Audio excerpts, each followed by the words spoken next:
Solo jóvenes, disculpen. Marquen bien, por favor, sus comas, sus pausas. No, es una exposición, sí, yo entiendo que no tenemos mucho tiempo para hacerla, pero tampoco por eso significa que la tenemos que hacer corriendo. Ustedes, más que nadie, saben la importancia del lenguaje para la comunicación. Entonces, como les dije, tranquilos, no se pongan nerviosos, el tiempo es de ustedes, denle tranquilos. Continuemos, por favor. Gracias. Para la metodología, para dashboard efectivos, tenemos definir objetivos, establecer metas claras y seleccionar métricas relevantes que impulsen el crecimiento de los datos que necesitamos. Por ejemplo, en un negocio, en las notas de los estudiantes, etc. También tenemos elegir visualizaciones, seleccionar los tipos de gráficos más apropiados. Por ejemplo, en las barras de líneas, indicadores circulares, según el tipo de datos que debemos utilizar. Configurar interactividad, implementar filtros dinámicos y controles de periodo que permitan analizar y personalizarlos en tiempo real. Seguimos con nuestra compañera. Gracias. Los tipos de dashboard operativos. Estos muestran información en tiempo real o con actualizaciones frecuentes. Su uso principal es dar el seguimiento a las operaciones diarias. Un ejemplo sería un dashboard de un call center que indica cuántas llamadas están en espera, cuántos agentes están activos y el tiempo promedio de atención. Dashboard analítico. Estos permiten un análisis profundo de los datos. Su uso principal es comparar la información, estudiar los patrones y encontrar relaciones entre variables. Un ejemplo sería un dashboard de ventas que muestra cómo se comportan las ventas según región, producto o cliente y que ayuda a entender por qué aumentaron o bien disminuyeron. Dashboards estratégicos. Estos ofrecen una visión global de largo plazo de una organización. Su uso principal es apoyar a las directivas en la toma de decisiones estratégicas. Un ejemplo de un dashboard de una empresa que muestra el crecimiento anual de ingresos, la participación en el mercado y el nivel de satisfacción del cliente a nivel general. Lo dejo con mi siguiente compañera. Ok, vamos a hablar de los componentes básicos del Shareboard.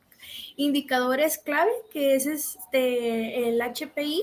El HPI son las materias más importantes que reflejan el desempeño de un proceso o área de una empresa.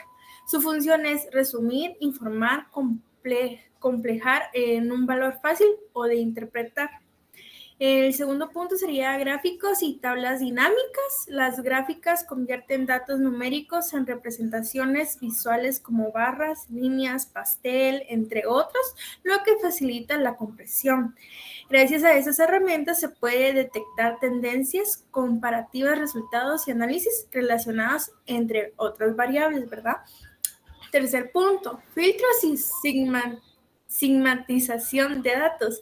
Los filtros hacen que el Shareboard sea interactivo, permitiendo al usuario expresar la información desde distintos ángulos. Esto mejora las deficiencias, ya que se obtiene la información específica con un par de clics. Ahora sí, por el último punto, diseño claro y comprensible. Un Shareboard debe ser intuitivo, fácil de interpretar. El diseño debe evitar la sobrecarga de información y insertarse en la esencia de la información. Gracias. Los dejo con la siguiente compañera. Ok. Tenemos acá los ejemplos del uso de un dashboard. Realmente un dashboard debe de ser utilizado a competencias utilizándolo en diferentes ámbitos en el que nos manejemos o en el que necesitemos. En las empresas, por ejemplo, con ventas que muestren ingresos totales, productos más vendidos, ventas por región o por vender, etcétera. Con finanzas, con un control de gastos, utilidades y proyectos de flujo de efectivo, así como lo hemos estado trabajando en los otros cursos. Con logística, seguimiento de inventarios, tiempos de entrega, costos, transporte, etcétera. Y bueno, tenemos acá un breve ejemplo.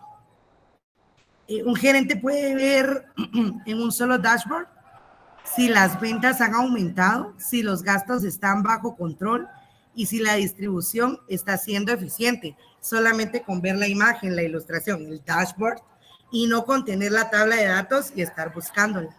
También en educación podemos utilizar los dashboards y son súper útiles, con el rendimiento académico, calificaciones, promedios, porcentajes aprobados, estadísticas, con una asistencia, con un registro también para ver los estudiantes que se han conectado o no, el porcentaje solo con visualizar en una gráfica, un dashboard. Y vamos a ver un pequeño ejemplo. Un director, por ejemplo, puede saber qué materias presentan más dificultad para los estudiantes, sí, y poder así reforzar la enseñanza sin necesidad de estar viendo notas, solamente con ver un dashboard. En salud, podemos tener un porcentaje de pacientes atendidos visualizados con un dashboard, número de consultas diarias, tiempo de espera, servicios, etcétera. Los recursos médicos que tenemos, la disponibilidad de camas, insumos, medicamentos, y como ejemplo, tal vez en un hospital puede identificar si se necesita más personal en emergencias durante días de la semana. Con un dashboard, una visualización, podemos saber, tal día pues, necesitamos más, sin necesidad de estar viendo registros. Gubernamentalmente, podemos tener estadísticas de seguridad, delitos reportados por zona y más. Nosotros hicimos una investigación del INE en la primera fase y ahí pudimos ver varias estadísticas, varios dashboards, porque pudimos visualizar los datos sin necesidad de buscarlos. También pues podemos ver siempre de manera gubernamental la economía, los indicadores de empleo, la inflación, la recaudación, etcétera. Un ejemplo podría ser que una municipalidad puede evaluar en qué barrios hay más incidentes de seguridad visualizándolo en un dashboard. En resumen, los dashboards son herramientas versátiles que pueden adaptarse a diferentes áreas, depende de nuestras necesidades. Como dije al inicio, orientándolo a nuestras competencias. Con estos servicios, el propósito que tiene es organizar la información para tomar decisiones de manera más rápida y eficaz. La siguiente diapositiva, por favor. Y bueno, en esta diapositiva tenemos una frase. Un dashboard convierte los datos en conocimiento y el conocimiento en decisiones inteligentes. ¿Qué quiere decir esto? Que el dashboard no solo muestra los números, sino que organiza y visualiza la información. Realmente, pues, el ingeniero nos asignó bien, nosotros éramos el grupo número 1. Por lo mismo de este tema, el dashboard es todo lo que los demás compañeros van a exponer. Por cuestiones de transporte, la clase anterior pues, estuvimos fuera, pero esperamos que les haya quedado bastante claro. Muchísimas gracias. Muchas gracias, jóvenes. Muy buena exposición. Quiero resaltar algo muy importante que hicieron sus compañeros.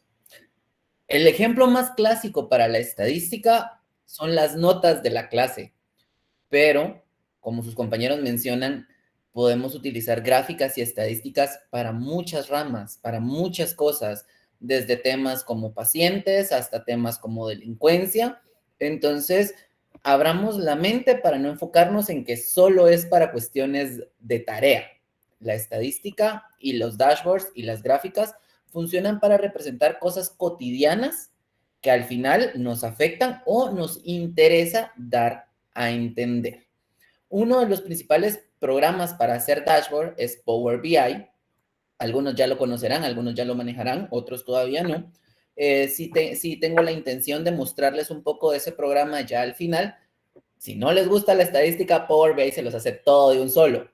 Pero ustedes tienen que saber qué es lo que están poniendo, ¿sí? Entonces, gracias grupo 1, podemos pasar con el siguiente grupo, sería el grupo número 3, no sé si ya se encuentran completos. Buenas tardes, Lice. Ingeniero, perdón, sí, ya estamos listos. Ahorita voy a conectarme. Compartan su pantalla, por favor, gracias Lisa, y comencemos.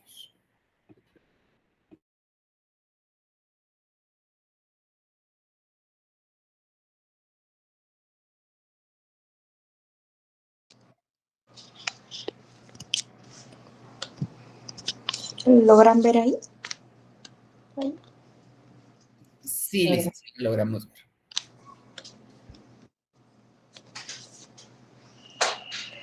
Ok, buenas tardes, compañeros ingenieros. Nosotros somos el grupo número 3 y nos tocó hablar sobre las gráficas de pastel y anillo.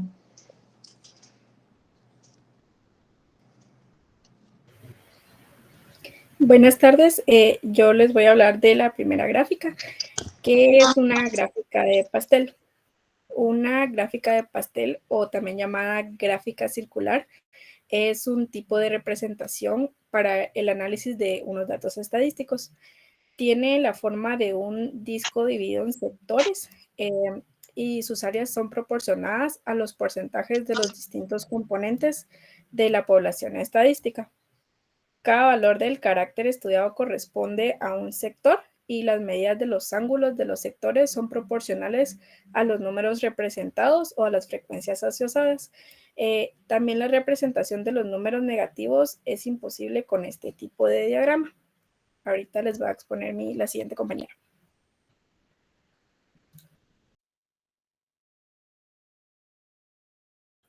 Tiene el micrófono apagado, compañera. Perdón, es que estoy desde dos dispositivos. ¿Qué es una gráfica de anillos? Bueno, acá en el texto nos dice que es un tipo de gráfico circular que presenta un agujero en el centro similar a lo de un anillo. Los gráficos de anillo presentan categorías en forma de arcos en lugar de sectores, aunque a primera vista el agujero en el centro puede parecer solo un atractivo estético.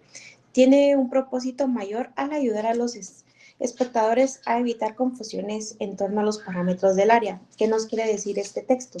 Bueno, que el agujero que observamos del lado derecho, ¿verdad?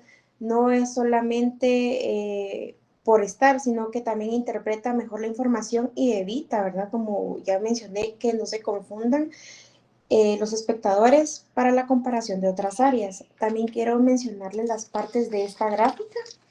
Tenemos como número 1 el anillo o círculo externo, que es el círculo que observamos en la imagen, que es donde se representan todos los datos en forma de arco.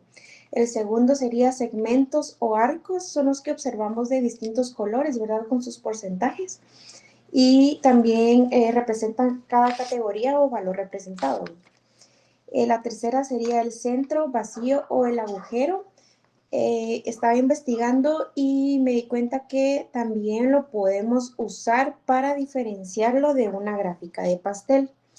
También se puede colocar un título, un valor total o simplemente como un elemento visual, como lo estamos observando acá en la imagen. Los colores o leyenda son los segmentos o las categorías que podemos representar con diferente color. Las etiquetas o porcentajes son números o nombres que explican el valor de cada segmento y como vemos acá en la imagen, uno tiene 50%, 7%, 10%, 20% y 13%, ¿verdad? Entonces esas serían las etiquetas o porcentajes. El título y contexto, que sería lo más importante, ¿verdad?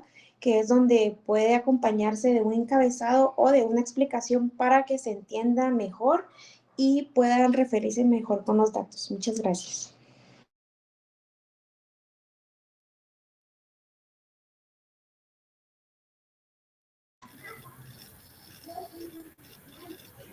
Buenas tardes, compañeros y ingenieros. Yo les voy a hablar acerca de cuándo utilizar una gráfica de pastel. Pues como hemos visto anteriormente, los otros grupos han hablado acerca de otros tipos de gráficas. Entonces, la de pastel no la podemos utilizar siempre que nosotros queramos representar un porcentaje. Dice que podemos representarla cuando nosotros tenemos 5 o menos categorías.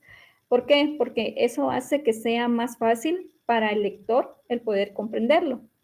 Entonces, cuando nosotros tenemos esa cantidad de categorías, es más fácil para nosotros poder entender y comprender acerca de el porcentaje que se está explicando, ¿verdad? Entonces, dice, aquí puse algunos puntos, ¿verdad? De los cuales nosotros podemos utilizar una gráfica de pastel. Utilice un gráfico de pastel o circular cuando sus datos sean variados y tenga diferentes categorías. Esto puede ser como, por ejemplo, cuando en las categorías podemos agregar lo que es edad, lo que puede llegar a ser también mujeres, hombres, ¿verdad? Entonces podemos ir dividiendo esas categorías para que entonces al momento de nosotros dar un porcentaje sea más fácil poder comprenderlo. Dice que también utilicemos un gráfico de pastel cuando tengamos menos de 7 conjuntos de datos o categorías diferentes. El punto 3 dice, utilice un gráfico de pastel para comparar diferentes partes de un todo. Esto es como cuando nosotros necesitamos dar diferentes datos, y entonces ahí es donde nosotros podemos utilizarlo. Y el punto 4 dice, si necesita representar más de un conjunto de datos, utilice 2 gráficas de pastel. Entonces, también podemos utilizar más de una. La siguiente, por favor. También tenemos cuándo no utilizar una gráfica de pastel. Cuando nosotros tenemos, por ejemplo, únicamente 2 datos, ¿verdad? O 2 categorías. En este caso, como podemos ver en el ejemplo, ¿verdad? Entonces, es mejor utilizar las barras que nos van a ayudar a que nosotros podamos comprender entre esas 2 categorías a utilizar lo que es la gráfica de pastel. Entonces, aquí también hay otros puntos. Dice, no utilice un gráfico circular cuando los valores de sus datos son iguales o muy cercanos, ¿verdad? Entonces, cuando tal vez el dato, como lo ven en el círculo 4, ¿verdad? Donde casi va a la mitad. Entonces, es mejor utilizar otro tipo de gráfica para no utilizar la de pastel. También dice, no utilice un gráfico circular cuando necesite representar datos muy precisos. Entonces, si ustedes ven acá hay un ejemplo donde dice el 0.02, ¿verdad? O un 0.5, porque va a ser muy similar la cantidad de la parte del pastel, por decirlo así. Entonces, es mejor no utilizarlo. Y también dice en el 3, no utilice un gráfico circular si necesita presentar datos sobre patrones, efectos o cambios de variables con el tiempo, ¿verdad? Entonces, esa es mi parte. Gracias. ¿Cuándo utilizar una gráfica de anillos? Dice que se puede utilizar para mostrar proporciones de un total, como por ejemplo podemos poner el porcentaje de ventas de un producto dentro de un total. También se puede utilizar para mostrar pocas categorías. Si hay demasiadas, el anillo se llena de secciones muy pequeñas y legibles. Podemos resaltar un total. Dice que en el centro del anillo se puede colocar la suma general de un producto. Y también tiene función que es bien para una vista rápida, sobre todo los reportes donde se...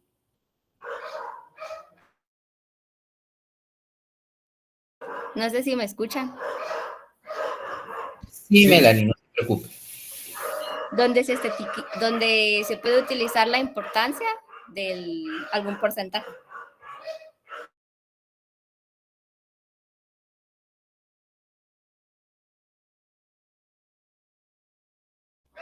La siguiente, por favor.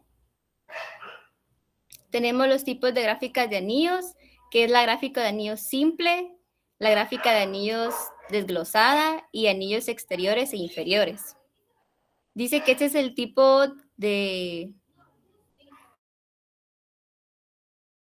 Perdón, es que mis perritos están ladrando y no sé si me escuchan. Sí la escuchamos, Melanie, no se preocupe.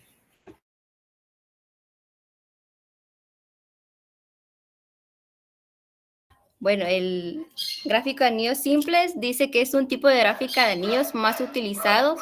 Cuenta con un anillo que muestra a todos y a través de un segmento. La gráfica de anillos desglosado. Este gráfico tiene una estructura ligeramente diferente a lo de una gráfica de anillos simple. Anillos exteriores e inferiores. El anillo exterior suele representar todo el conjunto de datos, mientras que el anillo exterior sirve como zona para anotaciones o etiquetas.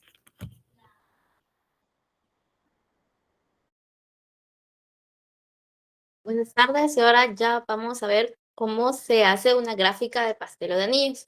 Se puede hacer en diferentes herramientas digitales, como es en herramientas de diseño, que es Canva, herramientas como hojas de cálculo, que es de Google, y también como las más conocidas de las de Microsoft. En este caso veremos cómo utilizarla en Excel.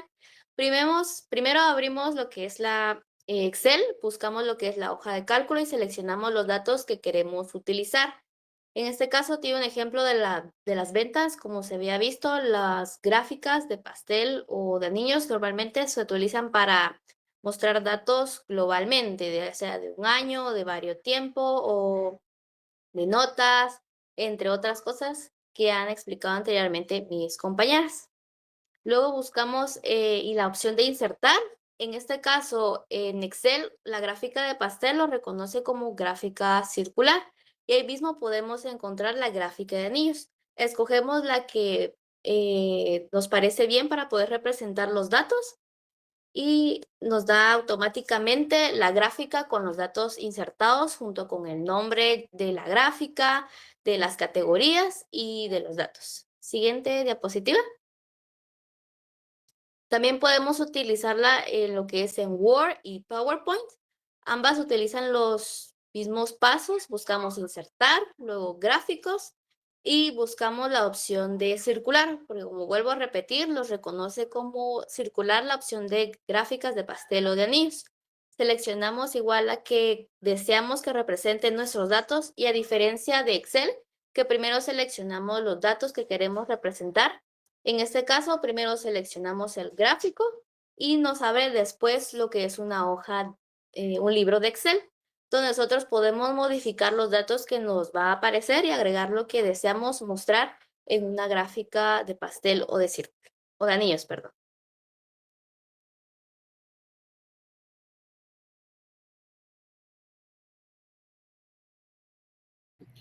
Muchas gracias, jóvenes.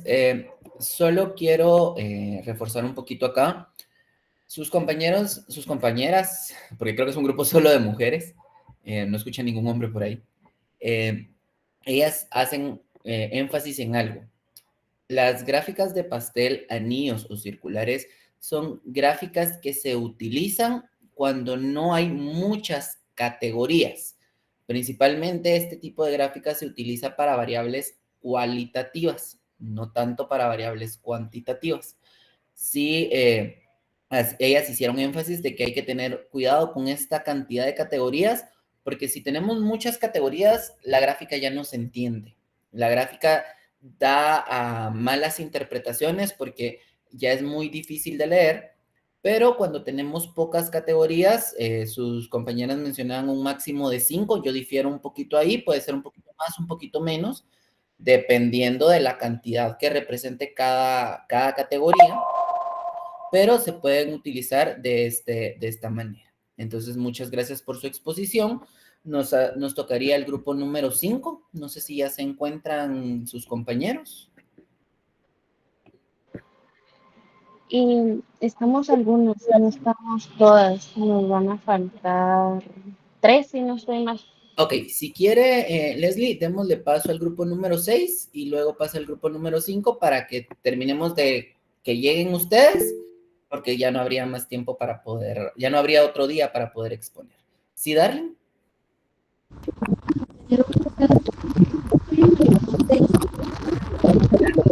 Le escuchamos.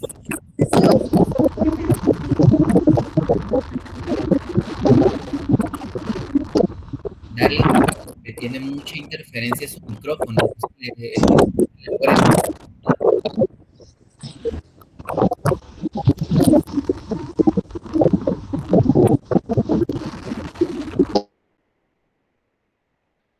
Darling, tiene mucha interferencia. Si pudiera escribir en el chat, disculpe, para poder entender lo que nos está tratando de comunicar, porque no logramos escucharla, disculpe. O tampoco está completo el grupo número 6, jóvenes.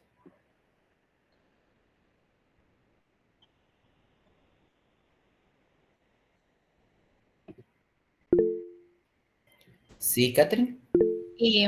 Disculpe, Inge, sí, de mi grupo 6, sí, bueno, sí están completos porque yo ahorita estaba chateando con ellos. Solo parece una compañera que todavía va en camino que no va a poder prender su cámara, pero sí puede exponer. Sí, no hay problema, creo que es Darlene la que comenta que va en camino. El inconveniente es de que en el micrófono tampoco se le escucha. Entonces, si pudieran, no sé si ella pudiera estacionarse o orillarse para solo que exponga su parte y continuar con su ruta, entiendo que pueda ir para su casa o saliendo del trabajo, pero sí necesito escucharla para poder calificar su exposición. ¿Sí, Leslie? Nosotras sí vamos a exponer solo las que estamos porque dos compañeras van en transporte público y una tuvo un percance saliendo de trabajar, entonces no van a poder exponer. Okay.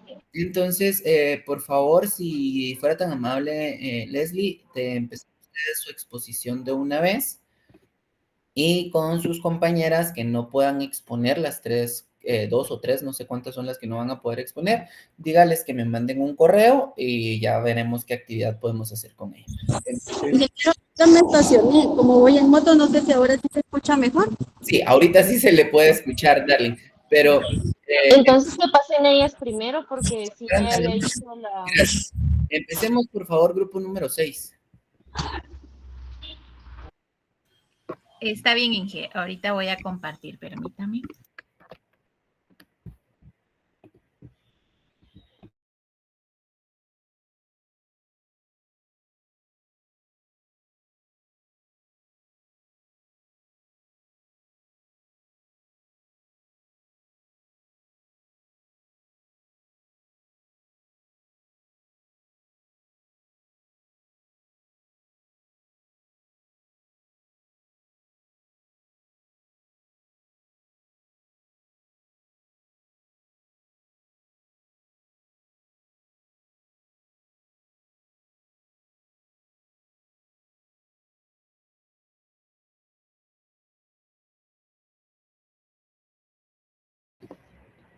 Grupo número 6, no los escuchamos.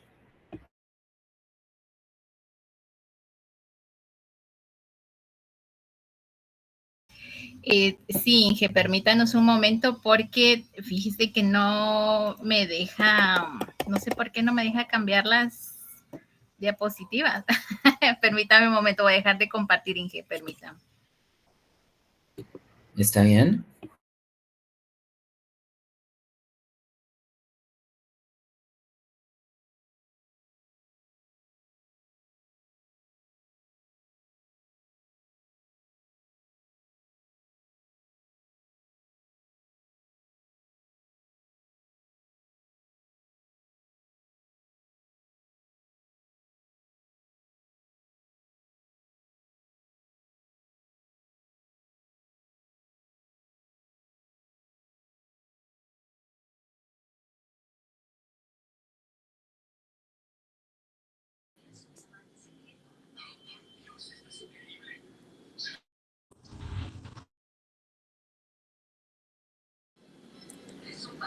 Buenas noches a todos. No sé si me escuchan. Sí, Nancy, sí la escuchamos. Sí, gracias. Solo quiero ver, ¿me ven también? Sí. Ok. Buenas tardes a todos.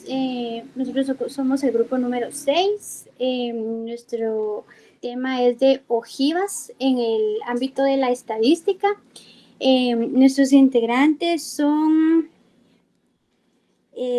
su persona, Nancy Arredondo, Catherine Fernández, Madeline Mérida, Darlene Gutiérrez y Cecia Coronado.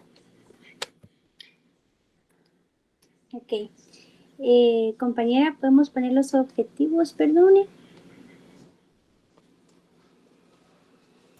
No sé si se logra visualizar ahorita. Es que creo que Fíjate que se ve, pero solo la primera, la primera. La primera diapositiva, ¿verdad? Sí, solo la primera se ve. Va, solo voy a mejor usar el teléfono porque no sé por qué no me deja.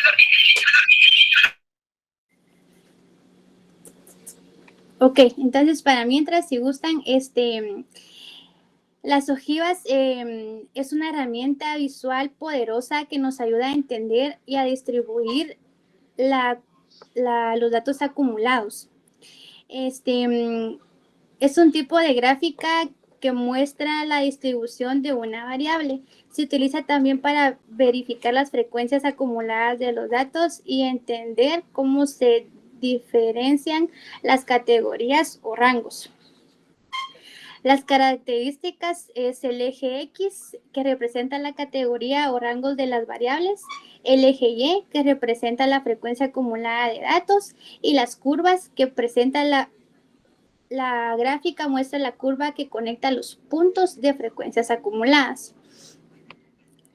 El análisis de distribución ayuda a entender cómo se distribuyen los datos en diferentes categorías o rangos. Comparación, que permite comparar la distribución de diferentes conjuntos de datos. Identificación de patrones, que nos ayudan a identificar los patrones y tendencias en la distribución de los datos. Como bien, también tenemos un ejemplo. Si lo puedo poner, compañera. En este ejemplo podemos ver el lado izquierdo, que tenemos una tabla el cual representa las frecuencias que ya conocemos, y a su derecha está la gráfica llamada ojivas, el cual este ejemplo nos representa la edad de personas que visitan el mar. Se basa más que todo en las encuestas que se pueden realizar, como ya antes hemos realizado estas tareas y esos trabajos, que podemos tener un ejemplo como que más claro. Y esta representa una línea que empieza desde el dato mínimo hasta el dato más alto. Y solamente, gracias.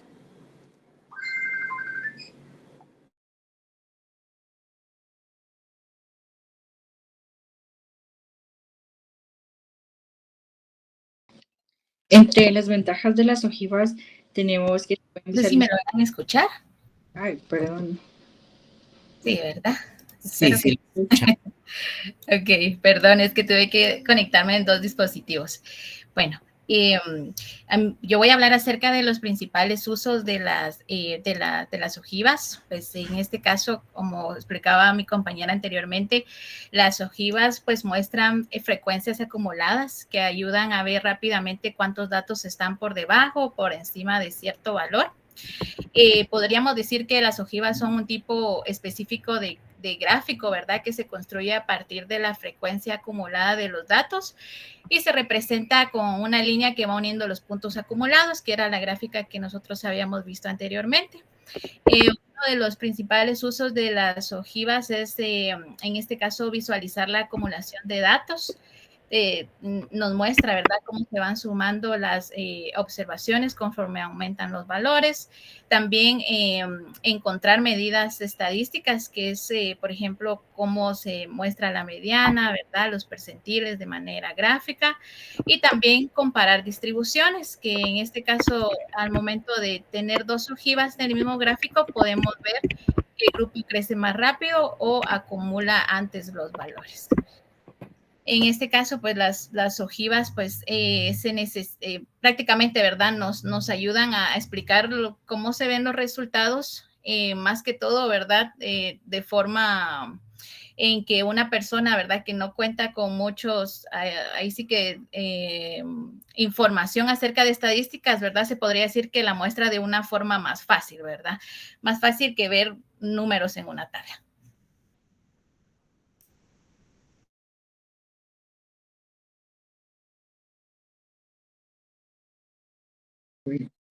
Entre las ventajas, como mencionaba mi compañera Catherine, que podemos ver las acumulaciones de datos, que estos nos muestran de forma clara cuántos datos están por debajo de los valores, que esto es lo que hemos visto en los ejercicios que nos ha dejado el ingeniero, que conocemos como la frecuencia acumulada. También nos permite identificar los perceptiles y los cuartiles. Esto se refiere a en cuánto está dividido un dato. Entonces nos permite ver, ubicar de una forma más fácil en las ojivas.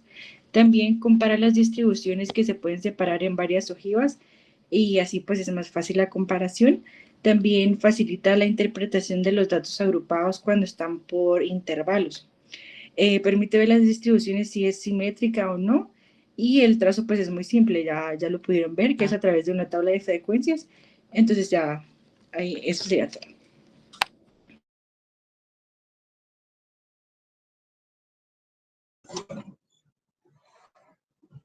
Algunas de las desventajas de las ojivas es que no muestra los datos exactos. La ojiva solo muestra el total acumulado hasta cierto punto, por lo que no se pueden ver los valores individuales o cuántos datos hay exactamente en cada grupo. Puede ser difícil de entender si no estás acostumbrado a este tipo de gráfico. Puede parecer confuso o complicado de leer, especialmente si no sabes qué significa frecuencia acumulada. Depende mucho de cómo agrupes los datos. Si eliges malos intervalos, o sea, los rangos de datos, la gráfica puede no representar bien la realidad. No sirve para comparar categorías. Si quieres comparar, por ejemplo, cuántas personas hay en diferentes grupos de edad, una ojiva no es la mejor opción. Es mejor usar un gráfico de barras o un histograma. Y por último, esconde cambios importantes, como la línea de la ojiva. Va subiendo de forma continua. Puede ocultar subidas o bajadas bruscas, como si se ven en otros tipos de gráficos.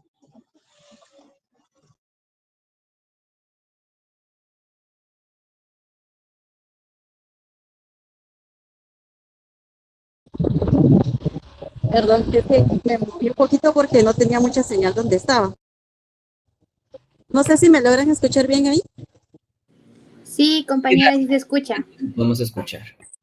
Bueno, una de las características que tiene de las ojivas es que son gráficas que muestran frecuencias acumuladas, lo que significa que nos permite ver cómo van sumando los datos a lo largo de un intervalo. Es muy útil observar la tendencia general en un conjunto de información. Ay, espérame, solo me voy a quitar el casco.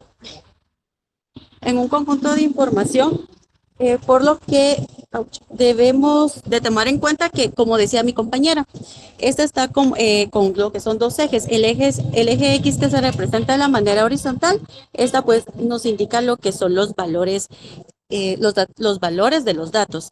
El eje Y, que es de manera vertical, esta representa las frecuencias acumuladas. Luego tenemos la siguiente característica que se refiere al uso con datos cuantitativos, es decir, que son datos numéricos. Esto se debe a que las ojivas ayudan a interpretar más fácilmente la distribución y acumulación de valores y facilita el análisis estadístico. Es decir, que siempre empiezan con 0 porque no tienen un dato con valor anterior cuando se inicia la... se me olvidó el nombre de la curva.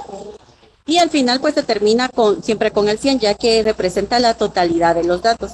Por último, un aspecto importante que tiene es que la ojiva siempre equivale al 100% de los datos. Esto quiere decir que la gráfica muestra la totalidad de la información recogida y eso nos permite identificar bien los datos.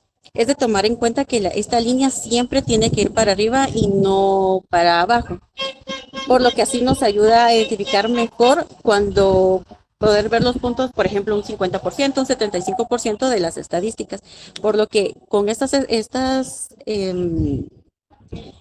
Características, podemos decir que las ojivas son herramientas gráficas prácticas y claras para visualizar la acumulación de datos y comprender la distribución general de la información.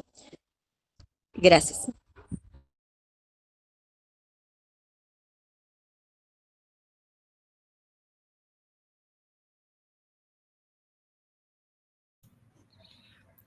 Como podemos concluir, ¿verdad? Con toda la información que pues, se fue brindada en el grupo, podemos decir que como conclusión las ojivas son una herramienta muy útil y sencilla, ¿verdad? Para representar cómo se van acumulando los datos dentro de una tabla de frecuencias. Nos permite ver de manera clara el crecimiento de la información y facilitan la interpretación de los resultados, ya que muestran cuántos datos están por debajo o por encima de un cierto valor. Gracias. Muchísimas gracias, grupo número 6. Entonces, culminemos, por favor, con el grupo faltante, que sería el grupo número 5, y así comenzamos con la actividad que tenemos programada para el día de hoy.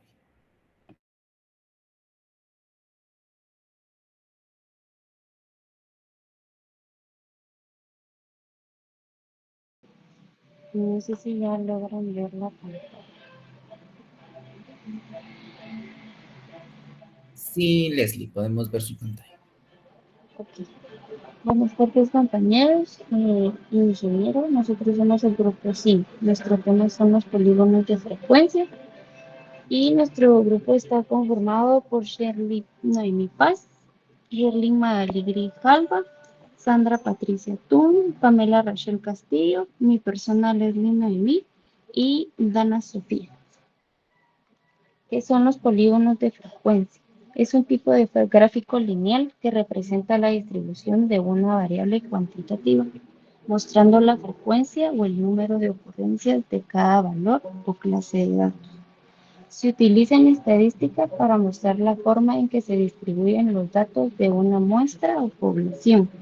Se construye a partir de una tabla de frecuencias en la cual los datos se agrupan en intervalos. A continuación, mi compañera les dirá para qué sirve. Muy bien, ¿para qué sirve un polígono de frecuencia? Se emplean los polígonos de frecuencia cuando es necesario graficar o resaltar distintas distribuciones juntas o bien una clasificación cruzada de una variable cuantitativa continua junto con otra variable cualitativa discreta, todo dentro de un mismo gráfico. Su uso principal es visualizar la distribución de datos, comparar distribuciones, identificar tendencias y patrones, facilitar la interpretación y por último representar series temporales. Los dejo con mi siguiente compañera.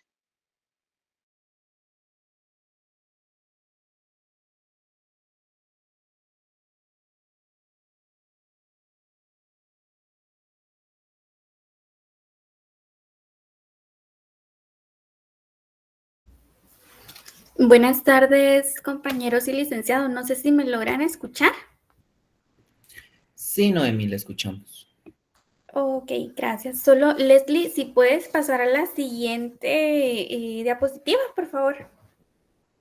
Ok, gracias. Entonces, yo voy a hablar acerca de una de las características y pues una de ellas es que permite observar con claridad la forma general de la distribución de los datos. Esto sucede gracias a la línea que une los puntos medios de cada intervalo con cada una de sus frecuencias. Con esto, pues nosotros podemos identificar si la distribución es simétrica, si es asimétrica, nos permite también detectar la moda y también nos permite analizar la tendencia de los datos. También esto pues nos facilita el análisis y la interpretación de los datos y se utiliza bastante cuando pues se quiere estudiar el comportamiento general de un conjunto de información.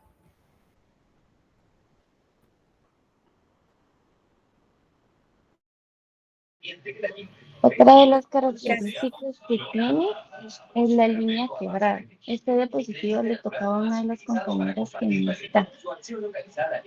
La línea quebrada está formada por una línea que une los puntos medios superiores de las barras de un histograma, representando gráficamente la distribución de frecuencias de un conjunto de datos. Algunos de los pasos para realizar un polígono es la recolección de datos, que se inicia con la obtención de los datos correspondientes a la variable que se desea analizar. También la organización en una tabla de frecuencias. Los datos se agrupan en intervalos de clases si son continuos o categorías si son discretos. El otro paso sería la determinación de los puntos medios de clase. Para cada intervalo de clase se calcula el punto medio, sumando el límite inferior y el límite superior y dividiendo entre 2. Estos puntos medios se representarán la variable en el gráfico. Otro de los pasos sería la representación de las frecuencias. Como ya lo hemos visto en las demás maneras de representar gráficas, se construye de un sistema de ejes. En el eje horizontal X y se colocan los puntos medios de clase, y en el eje vertical Y se ubican las frecuencias absolutas correspondientes. El siguiente paso sería el trazado de los puntos, que se marcan un punto sobre el plano cartesiano para cada combinación de punto medio de clase y su respectiva frecuencia. La unión de los puntos es otro de los pasos, y en este consiste que se conectan mediante líneas rectas, formando así el polígono de frecuencias. Y se podría decir que uno de los últimos sería el cierre del polígono que es opcional, pero recomendado. Para dar mayor claridad a la representación, se agregan 2 puntos adicionales con frecuencia 0, uno antes del primer punto medio y otro después del último. Esto permite que el polígono quede cerrado sobre el eje horizontal. A continuación, le vamos a proyectar las ventajas y desventajas. Buenas noches, compañeros, y buenas noches, ingeniero. Una de las ventajas es que nos brinda una claridad en la visualización de datos. Al comparar entre varias distribuciones, podemos realizarlo de forma clara. También facilidad para identificar tendencias, sencillez de construcción, incluso apoyándose de un histograma. Esto apoya bastante, da una eficiencia visual y una versatilidad. Realmente la herramienta es sencilla y es muy fácil de entender y llevar algún tipo de seguimiento.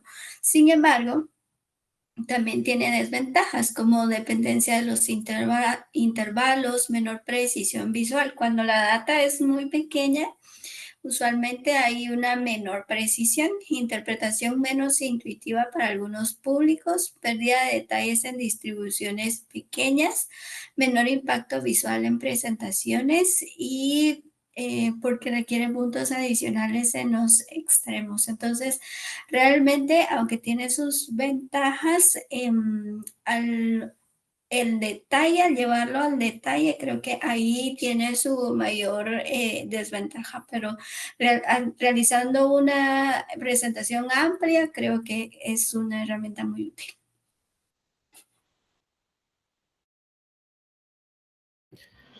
Y eso sería todo por nuestra parte del grupo. Perfecto. Muchas gracias, jóvenes. Bueno, vamos a comenzar entonces la actividad que tenía programada con ustedes el día de hoy. Como parte del mes patrio, vamos a tener una actividad pues que no directamente es cívica, pero sí es de suma importancia. El civismo no solo es sentirse orgulloso de Guatemala, el civismo también es aportar a la sociedad. El día de hoy, pues, me acompañan 2 grandes amigos, 2 grandes psicólogos que conozco en su forma de trabajar y de manera personal, 2 personas de amplio conocimiento en el tema, quienes son los psicólogos Cristian Miranda y Luis Ventura. Ellos, pues, han convivido conmigo y han trabajado conmigo diversas cosas. Siéntanse cómodos, jóvenes, señoritas, caballeros, en preguntar, en cuestionar. Esto es un conversatorio. Esto es para que ustedes, pues si tienen dudas de si hay campo o no hay campo para la psicología, tanto clínica como industrial en el sector público, pues resuelvan sus dudas. Si bien cabe mencionar que actualmente no se le da una importancia tan grande como la merece la psicología en las instituciones públicas, ya se está abriendo esa brecha para que ustedes puedan optar a un espacio laboral en diversas instituciones. Entonces, vamos a comenzar. No sé, Luis, Cristian, por favor, si pudieran encender sus cámaras para que los vayan conociendo y que podamos ir platicando y vayamos viendo pues la necesidad de ustedes como profesionales y que mis estimados estudiantes entiendan que ellos van a ser indispensables para que puedan pues, mejorar la condición de las instituciones públicas.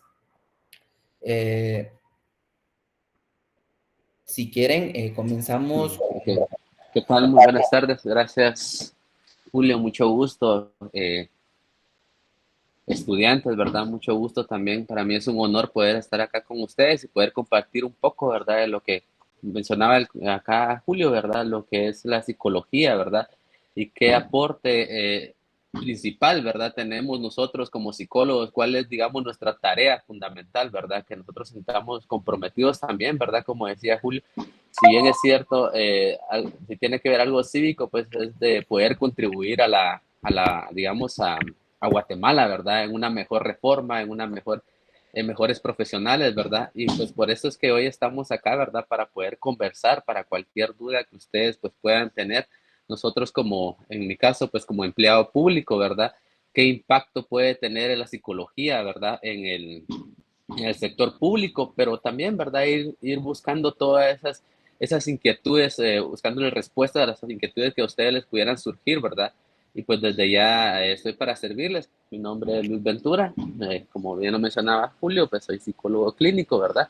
Aparte de ser tanatólogo, también tengo ahí digamos, estoy en el 8º ciclo de una maestría en psicología forense, ¿verdad? Entonces, es muy importante, ¿verdad? Que la psicología acá ya no está limitada, como que, bueno, ahora dónde voy a trabajar, qué voy a hacer, que era un sesgo que teníamos antes, ¿verdad? Pero bueno, cualquier duda, pregunta que quieran ir planteando, inquietudes, la podemos ir resolviendo. Yo creo que acá hay otro colega, ¿verdad? Entonces, si también ustedes como tal, pues desde ya siéntanse como parte del gremio, ¿verdad? De los psicólogos de Guatemala. Muchas gracias. Muchas gracias, Luis. Cristian, si pudieras presentarte, por favor. Bueno, pues buenas tardes a todos. Mi nombre es Cristian López y en realidad para mí es un gusto poder estar acá con ustedes compartiendo este espacio de conversación, de conocimientos. Es importante que nos conozcamos los psicólogos para poder generar lazos de trabajo, lazos de hermandad más que todo. Lamentablemente en Guatemala nos han aislado tanto a los profesionales de la salud mental que pareciera que se está creando como, no quiero sonar mala onda, diría, perdón por los términos coloquiales, pero como dicen, es que se están abriendo nuevos campos. No debería pasar eso. Deberían existir campos, espacios regulares para profesionales de salud mental en el área de salud pública. Si algo nos ayudó la pandemia de COVID fue a esto, a que pudiéramos agarrar este auge, a que pudiéramos agarrar este avance y poder recorrer, y créanme, 2020 para la fecha, creo que hemos corrido, no hemos dado pequeños pasos, hemos corrido hacia el poco avance que se da en cuanto a la atención que se le debe poner a la salud mental. Del 2019 para atrás, pareciera que todo aquel que buscaba atención psicológica era porque estaba loco, decían todos, o porque en realidad estaba muy mal. Pero gracias a todo lo que ha pasado en los últimos años, hoy en día podemos saber que quien busca atención psicológica es alguien que quiere tener una salud estable. Y no solo hablamos de salud mental, Como bien lo ha dicho la OMS, es una triada que enfoca distintos aspectos de nuestra vida, física, social, mental, espiritual, etc. La salud debe ser un equilibrio y es algo importante para que todos podamos funcionar bien, seamos adultos o personas funcionales. Pareciera que solo por levantarnos, estudiar, trabajar, ya estamos siendo funcionales, pero no, hay algo en el trasfondo, todos tenemos una historia por detrás y pues es algo que debemos atender. De nuevo, muchas gracias, Julio, por la invitación. Es un honor para mí poder estar acá con ustedes y pues aprovechemos el tiempo. Con el colega acá vamos a compartir experiencias, conocimientos, para que ustedes puedan tener una visión más amplia de lo que se pueda, de las oportunidades que puede tener un psicólogo en el país. Lamentablemente, creo que en cuanto a la psicología clínica, nos han reducido a que al graduarnos debemos poner una clínica particular porque si no, no vamos a comer. O si fuera un psicólogo industrial, pues dedicarme a solo contratar personal, a solo hacer los contratos que lleguen, revisar que los llenen bien, hacer todo ese proceso logístico, pero no, va más allá de todo eso. De nuevo, muchas gracias y muchas gracias, Cristian. Estamos para apoyar. Vamos a hacerlo de la manera lo más ordenada posible. Conforme ustedes quieran ir preguntando, van levantando su mano y yo les voy a ir dando la palabra. Cabe mencionar que les voy a decir un poco de la carrera profesional de los compañeros que me acompañan el día de hoy. Luis Ventura, él trabaja en el Registro General de la Propiedad, él es colega mío directamente en la institución, ha visto temas desde clima laboral hasta problemas que han pasado entre algunas personas de la institución. Él va a poderles explicar la importancia que tiene el hecho de que ustedes pertenezcan directamente a el apoyo organizacional de las instituciones. Luis sí trabaja en el área de recursos humanos, en la dirección de recursos humanos, pero no es que solo se dedique a ver contrataciones como comentaba Cristian. Luis desempeña un montón de actividades diariamente. Por otro lado, tenemos a Cristian, que él ya tiene varios años trabajando en el sector salud. Él apoya a pacientes en el Hospital Roosevelt, él le da seguimiento, él da ese acompañamiento, él ha visto pues casos de todo tipo, personas vulnerables, personas que a veces podríamos decir o creer que no tienen inconvenientes en su vida por su estatus social, pero Cristian no me dejará mentir, cuando llegan ahí con él, todos, y lo repito, todos tenemos problemas. Todos somos vulnerables, todos somos seres humanos, como bien se los dije, y como hablábamos hace un ratito cuando ustedes estaban exponiendo. La psicología es una ciencia ahora ya catalogada como tal que valora mucho la comunicación. Ustedes como psicólogos no es solo de que uno vaya a ir a que ustedes nos den un consejo. Digo, yo he llevado procesos psicológicos, conozco de la psicología, no me da vergüenza ni pena hablar de eso. Cristian lo mencionaba, antes los que íbamos al psicólogo estábamos locos. No, los que vamos al psicólogo somos personas que estamos conscientes que debemos de trabajar en nosotros mismos para ser mejores día con día. Es difícil, todos tenemos problemas, todos tenemos consecuencias de nuestras acciones, pero la psicología, ustedes como futuros profesionales, sus colegas acá, nos ayudan diariamente a los seres humanos a saber gestionar nuestras emociones y a saber llevar las consecuencias de nuestros actos. Entonces, si quieren, podemos comenzar. No sé si alguno de ustedes tenga alguna duda ya para comenzar o si quieren que empecemos con algún tema específico. Ok. Héctor, Ana y Jonathan ya levantaron la mano. Le vamos a dar, en este caso, la oportunidad de primero a las damas. Ana, por favor. Gracias, buenas noches a ambos. Bueno, yo solo como para romper un poquito el hielo, Les quería, para ustedes, ¿qué creen que debería de cambiar pues en nuestro país como para que la salud mental reciba la misma prioridad que otras áreas, ¿verdad? Porque yo siento, como bien decían anteriormente, la psicología o la salud mental pues está como en el último plano de, por así decirlo, de los alcaldes, por ejemplo, en su método de trabajo, pues no es como la prioridad que ellos tengan, ¿verdad? Por ejemplo, primero dicen, ay, vamos a arreglar este parque y, y ahí, ¿verdad? Y como de último, tal vez está algún tema de salud mental. Gracias. Gracias. Ok, Luis. bueno, no sé si le voy a poder aquí apoyar a su pregunta, ¿verdad? Muchas gracias, la verdad que es muy valiosa y de verdad que me encanta empezar con esta pregunta porque yo no sé, les voy a plantear la siguiente pregunta y no sé si ustedes se han detenido a pensar cómo la psicología impacta en la salud educativa, pues, en la justicia, en la seguridad de nuestro país. O sea, partiendo desde ahí, haciéndonos esa pequeña pregunta, ¿verdad? Nosotros deberíamos de empezar a cuestionarnos desde ya cuál va a ser nuestra función, ¿verdad? Y bien, aunque hablamos de la importancia de la salud mental, ¿verdad? En nuestro país. Pues bien, yo no sé si ustedes conocen la iniciativa de ley 6537 que habla de la ley para la atención integral de la salud mental. ¿Qué quiere decir con esto? Que desde ya pues está promoviendo una ley, ¿verdad? Para darle la importancia necesaria que debe de tener la salud mental dentro de nuestro país, dentro de cualquier, hablemos ahorita de nuestro país, pero podría decir dentro de cualquier ámbito, ¿verdad? Puede ser laboral, ¿verdad? Que aquí hablamos propiamente en lo laboral. Yo cuando ingresé al Registro General de la Propiedad quedé súper impactado porque dentro de las instalaciones hay un área de psicología, de atención psicológica.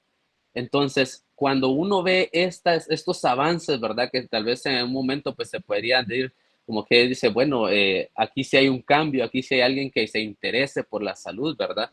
Entonces, pues debemos de cuestionarnos la pregunta que les hacía. Entonces, con esta ley yo creo que nosotros podemos ir en buen camino, encaminados, ¿verdad? A que ya hay una reforma que si bien es cierto, está entre que si se aprueba por el Congreso o no, lamentablemente la salud mental en nuestro país, ¿verdad? Está muy dejada hacia atrás. ¿Por qué? Porque entonces si volvemos un poquito hacia atrás y nos damos cuenta de los centros hospitalarios, un Federico Mora, ¿verdad? Que lamentablemente no podemos decir que goza o de las instalaciones correctas o de las condiciones favorables para atender a una persona con problemas de salud mental, ¿verdad? Sabemos de que no es así, lamentablemente se está dejando muy atrás, pero con esta reforma viene a afianzar y lo que nosotros debemos de hacer, ¿verdad? Como futuros psicólogos, como psicólogos, pues ir como que apoyando esas iniciativas, sabiendo a qué se dedican. Yo no sé si alguno de ustedes sabe, Julio, déle dos puntos ahí a la persona que me diga que sabía que existe una ley de cómo es la iniciativa de ley 6537 que es muy importante para nosotros como psicólogos, ¿verdad? Si bien es cierto, a veces decimos el gobierno, el Estado, pero ¿quién es el Estado? Somos nosotros, ¿verdad? Desde nosotros, de nuestro punto de partida, nosotros podemos ir cambiando esas cosas que nuestro gobierno lamentablemente ha dejado mucho que desear, ¿verdad? Pero pues acá está también el colega Cristian, que quizás pues, él nos puede apoyar un poquito más. No sé si ahí pues respondí un poco de la icónica que tenía, compañera.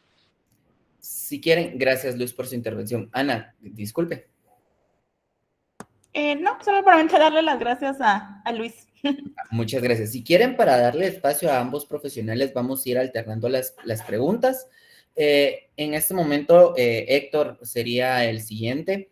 Jóvenes, atendiendo a lo que su colega está recomendando, con su participación vamos a darle punteo a esta actividad, porque al final de cuentas es un tema que a ustedes les interesa. Ustedes creo que no están estudiando por amor al arte, se podría decir. Ustedes están estudiando porque al final también tienen la visión de mejorar sus propias condiciones de vida. Entonces, entre mayor interés ustedes tengan en esto, vamos a a ver qué punteo le damos a la actividad. Yo voy apuntando quienes están levantando la mano para que puedan ir respondiendo, para poder ir dando las preguntas. Entonces, solo le vamos a dar el espacio a Cristian y luego Héctor, por favor, hace su pregunta, por favor. Muchas gracias, Julio. Como ya levanté la mano, espero mis puntos. Son bromas. Bueno, con respecto a la pregunta que hizo la compañera, ¿creen ustedes de que estructuralmente estamos ante un reto demasiado grande? Si pensamos a nivel estructural, ¿qué se puede hacer para que la salud mental agarre más auge? Primero sería como desaprender todo lo que se conoce de alguna manera en cuanto al cuidado de la salud de las personas. Yo no tengo nada en contra de los médicos, tengo muchos amigos médicos, colegas en la unidad de atención, pero lamentablemente hay profesionales que no enfocan el cuidado de la salud de forma integral. Muchos médicos se enfocan solo en la parte biológica, física, dejando a un lado lo emocional, lo psicológico, lo espiritual. Nuestras autoridades todos son médicos. Y en algún momento, en alguna conversación, pues uno de los médicos hablaba sobre la importancia de cuidar la salud física. Y es interesante escuchar eso, que digan la salud física de las personas. Pero entonces, ¿dónde quedó? Como ya les había mencionado anteriormente, el concepto de la OMS, que es es sentir un equilibrio de bienestar entre lo físico, social y emocional, mental o psicológico, como lo queramos ver. Como les digo, si hablamos estructuralmente o a lo grande, pues sería eso. Volver a armar un sistema de salud que se enfoque en eso. Sería excelente y créanme que para mí sería de lo mejor ver a un psicólogo en un puesto del Ministerio de Salud Pública y Asistencia Social. Nunca en la vida lo he visto. Imagínense un viceministro de hospitales como psicólogo. Ni en la educación hemos visto tantos psicólogos educativos, que es donde debería haber un espacio. Entonces, si lo pensamos de forma estructural, deberíamos empezar a ver esos cambios. A lo individual, como profesionales, es darle la importancia a la salud, al cuidado de la salud integral. Darle el espacio a cada ciencia como lo merece. Sabemos que la psicología va muy de la mano con la medicina física, biológica, nutrición, etc. Creo que solo con eso estamos ayudando mucho a la gente también. ¿Por qué? También me he dado cuenta yo que, por ejemplo, en el lugar donde yo trabajo en el Hospital Roosevelt, normalmente cuando se le dice al paciente, usted tiene que cumplir con un circuito, dicen, ¿y a qué áreas tengo que pasar? No, con el médico, dejando a un lado todas las demás especialidades, que pareciera que no es indispensable, pero en realidad sí debería ir de la mano todo ese autocuidado de las personas, todo ese cuidado, perdón, que fomente el autocuidado. Espero haber aportado algo, perdón, con esto, pero como les digo, son estas dos visiones que debemos tener para poder generar cambios a nivel, en el área de salud. Gracias, Cristian. Cristian menciona algo muy importante, jóvenes. No hay psicólogos en puestos políticos o en puestos claves. ¿A qué se debe eso? Pregúntenselo ustedes. ¿Ustedes participan en actividades políticas? ¿Ustedes apoyan a su comunidad en la toma de decisiones o será que son personas que se mantienen al margen? Claro, es más fácil estar al margen de la sociedad para no involucrarnos y no tener problemas. A veces, desde afuera, es más fácil emitir un comentario, pero la forma en que un psicólogo, porque específicamente nos estamos enfocando en la carrera de ustedes, ambas carreras, ambas ramas de la psicología, llegue a tomar decisiones importantes es involucrándose. Héctor, había levantado la mano, por favor, queremos escucharlo. Buenas noches, ingeniero. Buenas noches con los invitados de esta noche. De hecho, tengo preguntas para los dos, ya que ambos están laborando, digamos, en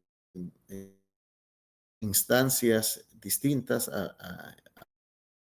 aunque tienen que ver con la psicología. La primera,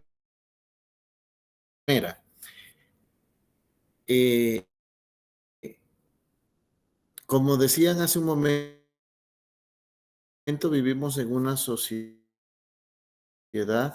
donde si todo es educación es cuántos establecimientos educativos o si hay alguna normativa donde se establezca que debe haber un psicólogo en los establecimientos educativos.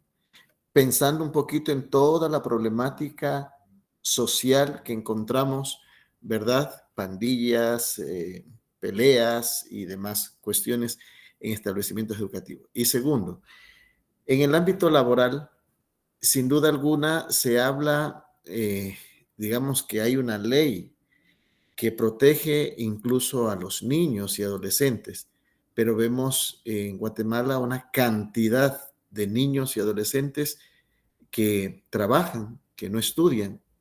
Entonces, ¿cómo impulsar tal vez una ley que ampare realmente a estas personas y les dé la oportunidad más bien de estudiar, de prepararse antes que ser explotados laboralmente? Porque cuando usted ve un anuncio, un joven que sea chispudo, claro, no piden incluso con títulos, porque es la manera mejor para manipular incluso, como digo, en explotación laboral.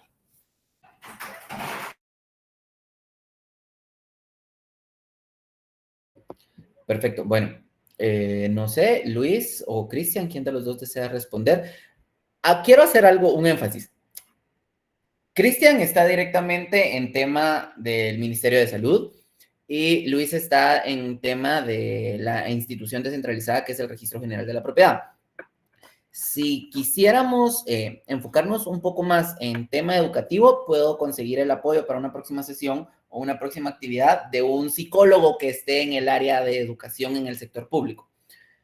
No dudo que los colegas sepan algo sobre el tema, pero creo que nos estamos enfocando mucho en un tema específico que es educación. No está mal, pero es de reconocer que los colegas que nos acompañan, los profesionales que nos acompañan, son de otra área del sector público. Pero Cristian o Luis, no sé si alguno de los dos tiene conocimiento sobre la relación que menciona Héctor para que pudiéramos responder a su pregunta. Sí, gracias. Voy a alardear un poco, porque yo antes de la licenciatura saqué el profesorado de enseñanza media en psicología.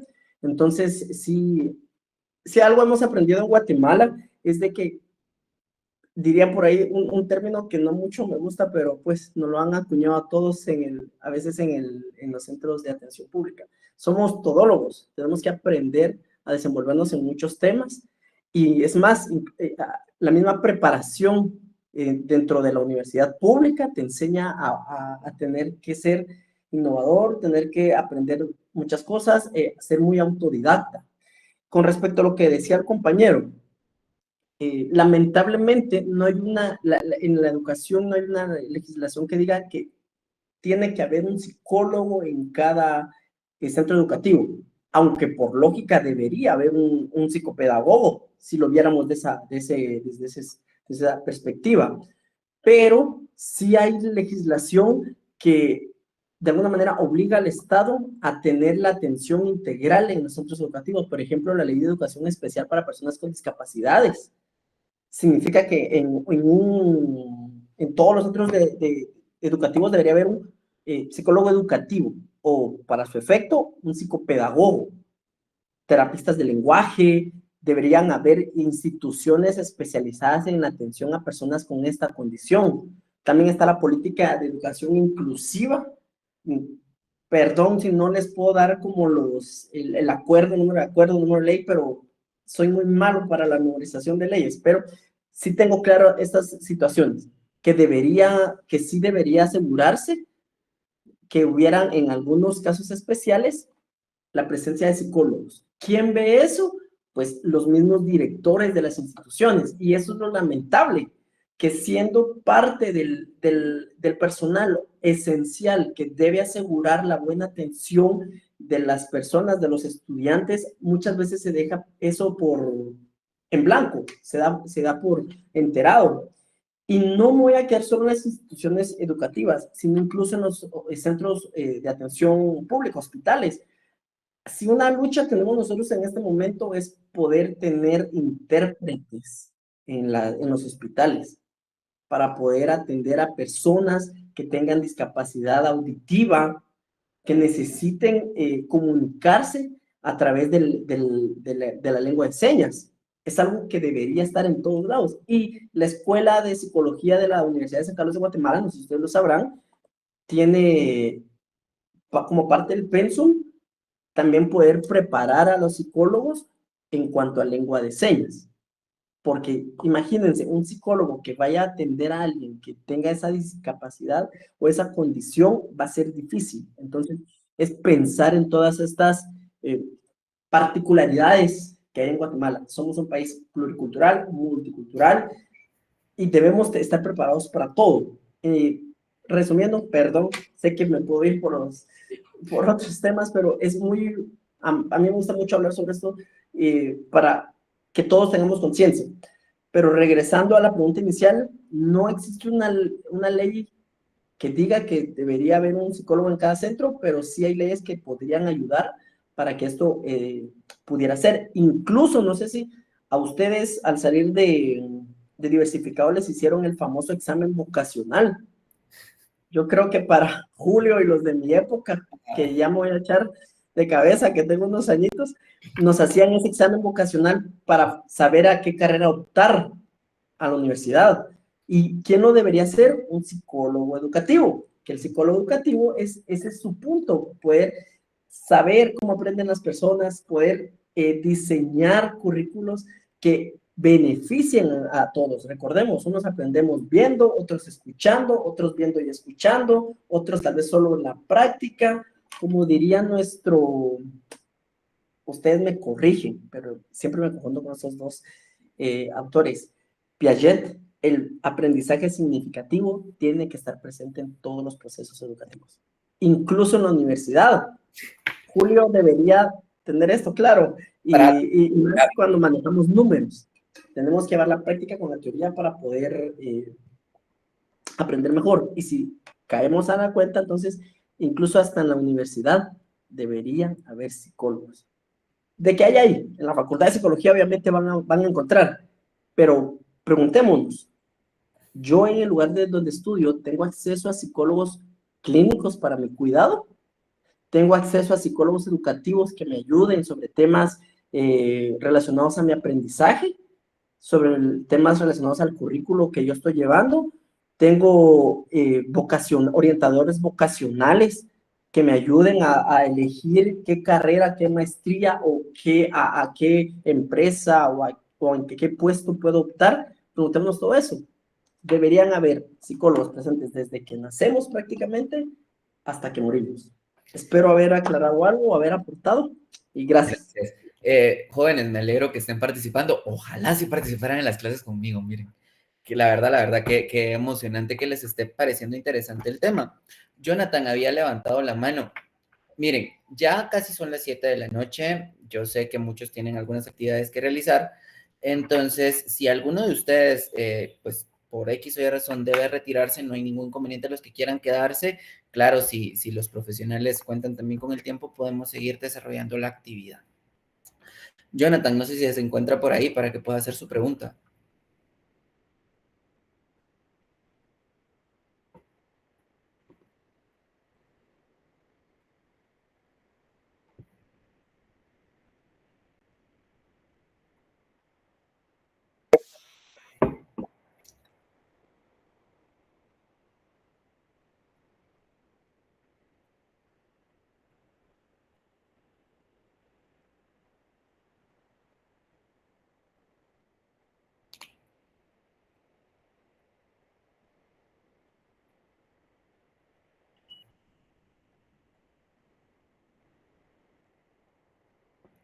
Wow, interesante pregunta.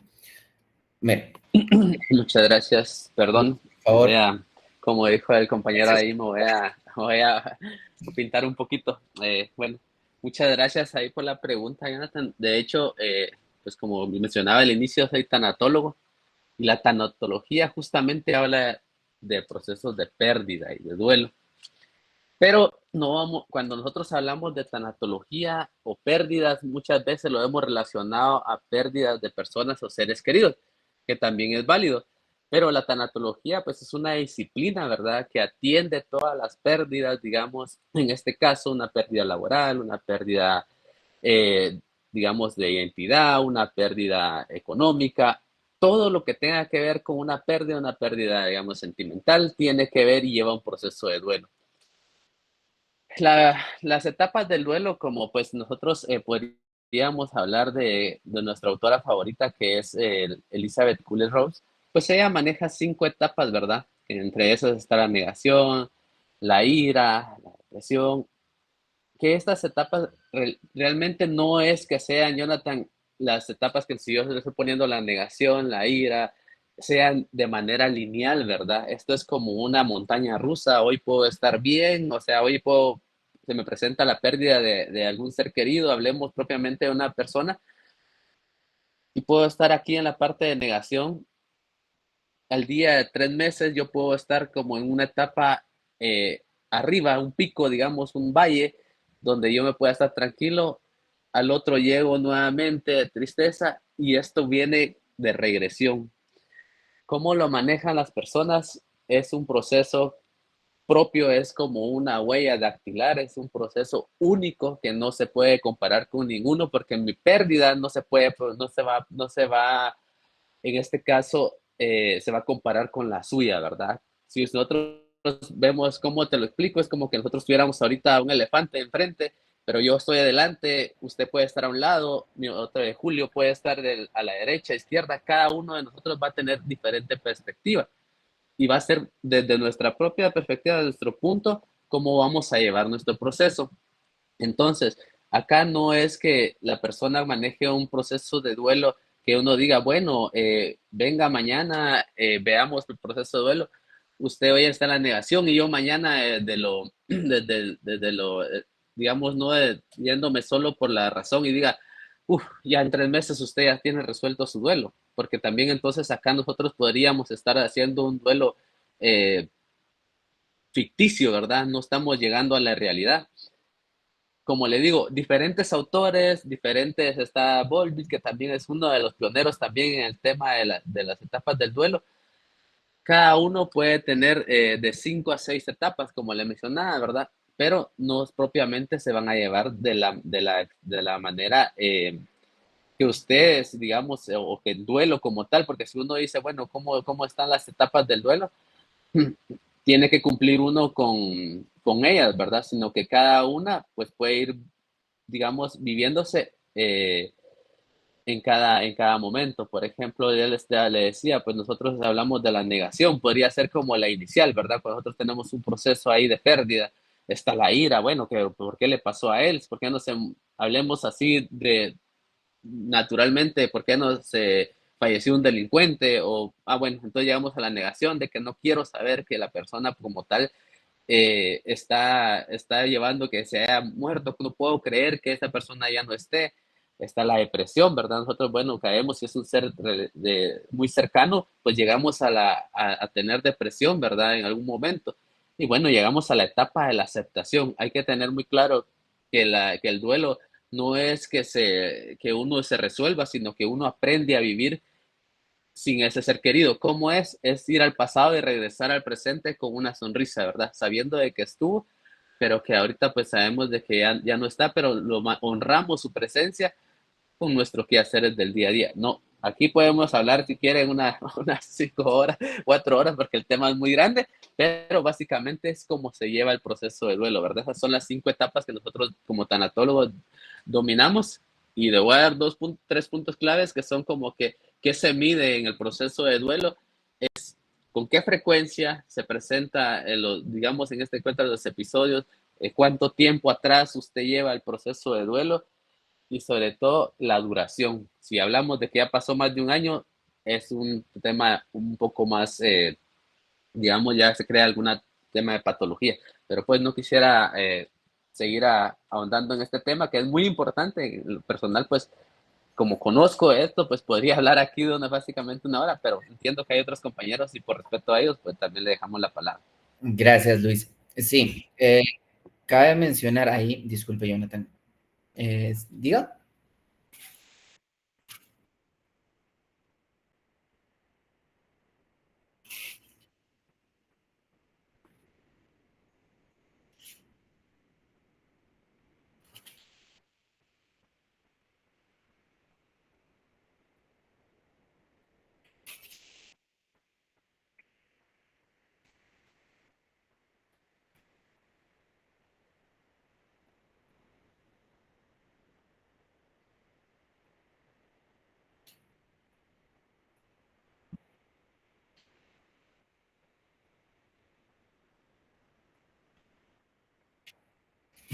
Gracias, Jonathan. Recordemos que ustedes como psicólogos no es que le vayan a resolver la vida a las personas. Ustedes lo que hacen es que brindan herramientas para que el propio ser humano, a través de sus vivencias y de sus acciones y sus consecuencias, pueda mejorar día con día. Se los digo yo, que he llevado procesos psicológicos, he llevado procesos de duelo, he llevado procesos para diagnosticar diferentes actividades dentro de mí. Pero es muy bueno, es muy importante. Como les digo, tal vez ahorita van a saber también incluso hasta un poquito más de mí. Nancy había levantado la mano. Jóvenes, antes que sigamos, son las 7:02. Si alguno de ustedes se tiene que retirar, con mucho gusto lo puede hacer, no hay ningún inconveniente. Lo que sí me gustaría, yo sé que algunos ya tienen su pregunta ahí, tratémonos de enfocar más allá de todas las ramas que es la psicología y todos los procesos que llevan la psicología. La finalidad de esta actividad, recordemos que es una actividad cívica, es de cómo ustedes pueden entrar o pueden desarrollarse dentro del sector público. Pregunten sobre eso. ¿Quién quita y puedan conseguir trabajo ahí? Es sorprendente, como bien comentaba tanto Cristian como Luis, actualmente se están dando pasos agigantados y poco a poco la necesidad de profesionales en la salud mental, tanto clínica como industrial, va a ser algo impresionante que posiblemente el gremio de ustedes ni siquiera se vaya a dar abasto, ¿sí?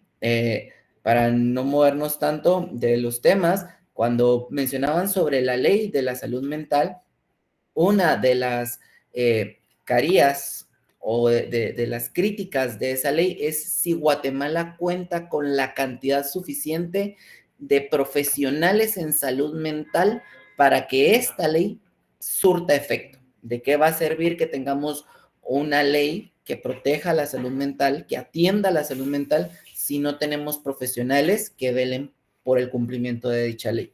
Entonces, Nancy, no sé si todavía se encuentra para que haga su pregunta. Sí, ingeniero, muchas gracias. Buenas noches, compañeros, ingeniero, licenciados. Bueno, aparte de mi duda, quisiera agregar también que yo trabajo en el ámbito de la salud, yo trabajo en un hospital y como bien antes lo han mencionado, es como que la psicología lo dejan de último, como que de última opción. Porque en el hospital hay muchas otras especialidades, ¿verdad? Traumatólogo, ginecólogo, pero si podríamos hacer una estadística, una encuesta de cuántas personas preguntan por un psicólogo, pueden ser tal vez unas 3 de 10, mínimo. También, aún así, por ser un hospital privado, o sea, no tanto como estaban diciendo que en la rama de pública no tienen psicólogos, ni en los privados tampoco. Porque nosotros, a pesar de ser un hospital, es una asociación grande, no tenemos un psicólogo para los empleados. Pues si usted quiere acudir al psicólogo, pues tiene que pagar su consulta.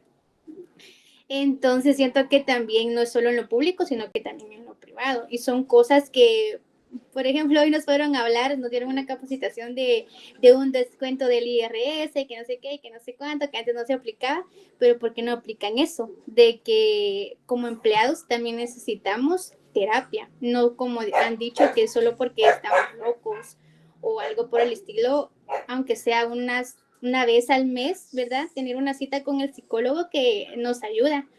Yo anteriormente nunca había ido al psicólogo y no es porque yo haya ido, sino que porque justo un día que yo estaba en el hospital, llegó el psicólogo y yo no me recuerdo qué le fui a preguntar y, o sea, era XY y me pregunta, ¿y tú cómo estás? Y yo, bien, y que no sé qué. Me empezó a sacar y me empezó a sacar y me empezó a sacar y créanme que es tan rico ir a un psicólogo porque uno, ahí sí que uno descubre cosas que ni uno sabe que uno tiene. Y yo, no estoy bien. Y me dice, no, tú tenés algo, sentate. Y yo, no, es que tengo que ir a trabajar. No, sentate. Y, o sea, también ellos, bueno, el psicólogo que llega allá no solo se enfoca en lo de generar, sino que si tiene profesión, ¿verdad? Porque hay quienes que lo hacen, ay, bueno, no pagas tu consulta, pues no te veo, ¿verdad? Entonces también siento que va agarrado de la mano con lo ético y lo moral. Y también que de verdad uno se tome en serio o uno tenga la pasión por la especialidad, ¿verdad? Por la carrera que uno va a ejercer, porque para eso estamos estudiando, ¿verdad? Bueno, fuera de esto, quería consultarles yo que cuál ha sido su mayor desafío. Por ejemplo, algún cliente, algún paciente, como bien estaban mencionando lo del duelo, que no es un tema tan fácil de tocar, ¿verdad? Porque un duelo, o sea, a la persona solo le decís ¿cómo estás? Y empieza a llorar, ¿verdad? Entonces siento que es uno de los desafíos muy grandes y quisiera saber cómo lo han llevado, cómo lo han tomado y cuál es el mayor desafío que han tenido durante esta carrera. Gracias. Perfecto. Bueno, antes que nada, Nancy, como usted bien lo dice, hay psicólogos que no siempre tienen la vocación. Acá no es precisamente, pues, obviamente solo cobrar, van a depender de muchas cosas, pero ustedes como psicólogos tienen que tener mucho cuidado de no estar psicoanalizando a sus amistades, porque eso es una mala práctica que a veces se da día con día. Tienen que aprender a separar a veces un poco eso. Para darle ahí como que la oportunidad que nos cuente cuál ha sido su situación más crítica dentro del sector público al momento de atender a un paciente. Cristian, no sé si nos podrías comentar desde tu experiencia qué fue lo más difícil que te ha tocado tratar. Claro, dentro de lo posible, porque entendemos que ustedes como psicólogos pues siempre tienen que guardar cierto decoro, pues no deben de revelar datos específicos o muy esenciales sobre los pacientes, ¿verdad? Bueno, muchas gracias nuevamente por la pregunta. Creo que si hablamos de retos, escribimos un libro, porque créanme, nos encontramos día a día con casos y en realidad puede ser difícil. Aunque quisiéramos ayudar a todas las personas en todo aspecto, si algo muy importante tiene que tener claro el psicólogo son sus límites. Nosotros no vamos a resolver la vida de todos. Nosotros no vamos a decirle a la gente qué hacer. Vamos a brindar ese acompañamiento para que las personas por sí mismas puedan aclarar pensamientos, emociones, poner en orden todo lo que llevan dentro y así poder encontrar soluciones. En cuanto a mi experiencia, creo que el reto más difícil que me ha tocado es la autovictimización de algunas personas. Hay situaciones o condiciones de vida que sí pueden representar un riesgo para las personas o pueden representar algunas limitaciones.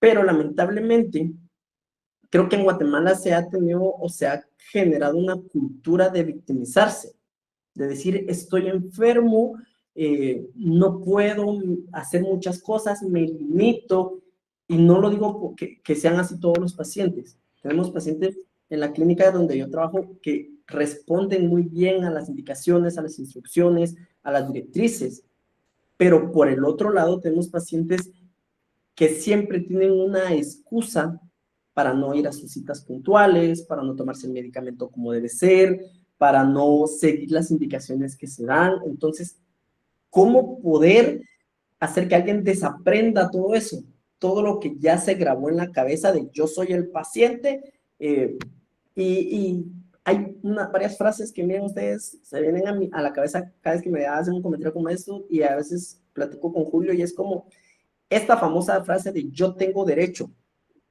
Mire, yo tengo derecho a que me atiendan, y pareciera que es yo tengo derecho a que me atiendan como yo quiero, dejando a un lado que existen protocolos, dejando a un lado que existen lineamientos, manuales, que deben decir cómo es el manejo de una persona con alguna enfermedad o condición específica. Si hablamos del cáncer, sabemos que las personas tienen, si el caso lo amerita, tienen que estar recibiendo quimioterapias cada cierto tiempo, con tantos medicamentos. Si hablamos de una enfermedad renal crónica, tienen que estar recibiendo las diálisis, también tienen que tener cierta dieta. Pero ¿qué pasa con algunas personas que puede ser que no voy a decir no comprendan, sino que no conocen todo ese trasfondo que hay, y que de alguna manera dicen, mire, déjeme la cita para 3 meses. No, lo siento, su cita tiene que ser en 1 mes, porque en 1 mes se debe dar ese seguimiento. No quiero. Entonces, es como trabajar con la psique de la persona para que entienda, para que esa percepción de riesgo pueda estar a un nivel adecuado, y que la persona pueda comprender el por qué se da cada situación o se toma cada decisión en las clínicas, en los hospitales o para el cuidado de las personas. Yo he trabajado con personas con cáncer, he trabajado con personas que viven con VIH, y créanme, hay casos de personas que viven con VIH que es muy difícil, porque, como dirían por ahí, más allá de empoderarse para poder tener acceso a la salud, se han apoderado de los sistemas. Entonces, es algo que también no se entiende en Guatemala, y esto va de la mano con, y quisiera traer a colación esto que decía Julio. Si el sistema, si el gobierno quiere mejorar el acceso a la salud mental, ¿tenemos la cantidad de psicólogos? No los tenemos. Y esto es otro reto al que nos enfrentamos día a día en los servicios de salud. ¿Sabían ustedes que en Guatemala solo existen, en la ciudad capital, 3 lugares, podríamos decir, de referencia para que las personas puedan buscar atención psicológica? Que en primer lugar sería el Hospital de Salud Mental Federico Mora, el Hospital Roosevelt y el Hospital San Juan de Dios. En el Hospital Roosevelt hay aproximadamente 15 psicólogas. Imagínense, para todo el hospital. En una nota de La Voz de Guate, si mal no recuerdo, nos decían que aproximadamente hay 445 psicólogos para todo el país, contratados en los servicios de salud pública, lo que nos diría que si se ve esa tasa por habitante, 1.74 psicólogos para 100,000 habitantes de Guatemala. Entonces, ese es otro desafío al que nos enfrentamos.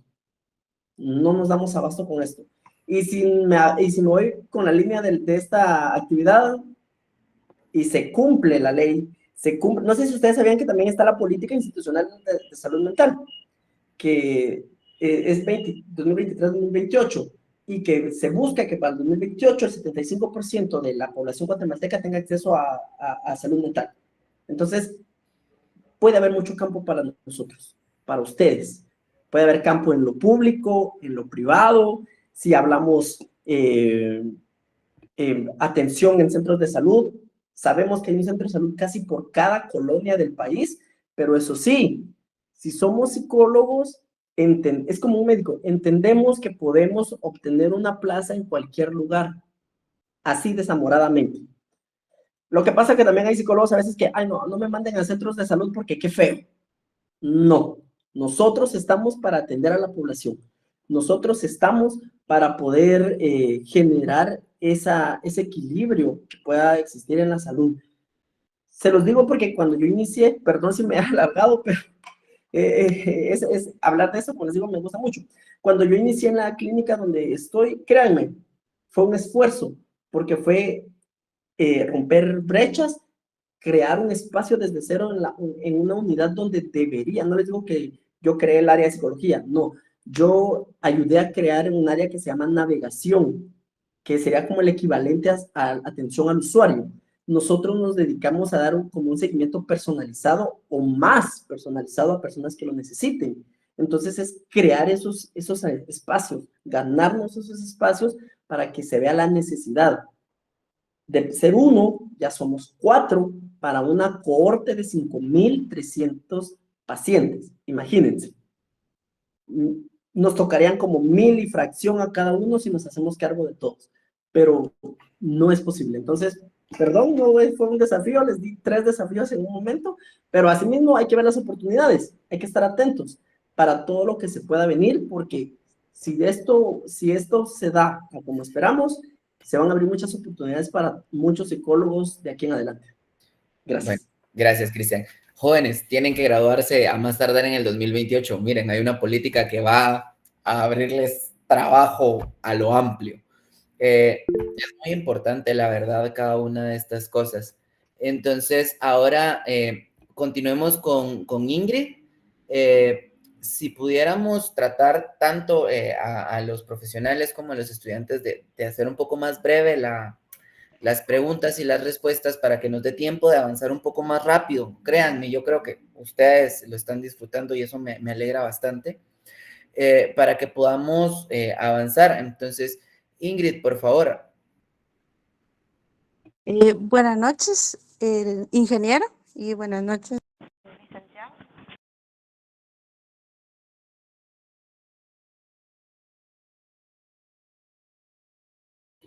Ingrid, no la escuchamos.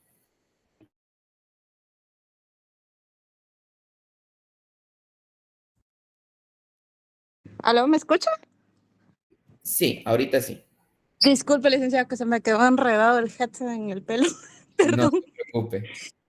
Sí, buenas noches, ingeniera, buenas noches, licenciados. Para mí es un gusto, pues sí, un placer pues, que estén acá con nosotros, ¿verdad? Sé que es algo difícil hacer como que un espacio para nosotros, ¿verdad? Y pues lo apreciamos bastante.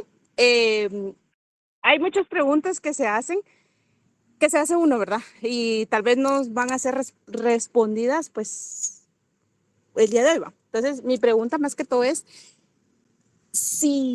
más que todo, yo soy psicóloga industrial, me enfoco más que todo en recursos humanos, ¿verdad? Entonces, mi pregunta es, si recursos humanos en sí debería de velar por los derechos del empleado, ¿por qué en Guatemala no lo hacen? ¿Por qué dejan al empleado para de último?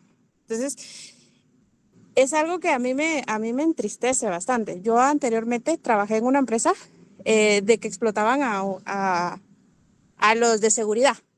Entonces, yo me pregunto, ¿por qué si recursos humanos está especializado para eso, por qué no le ponen asunto al empleado? O sea, ¿por qué? Gracias, Ingrid.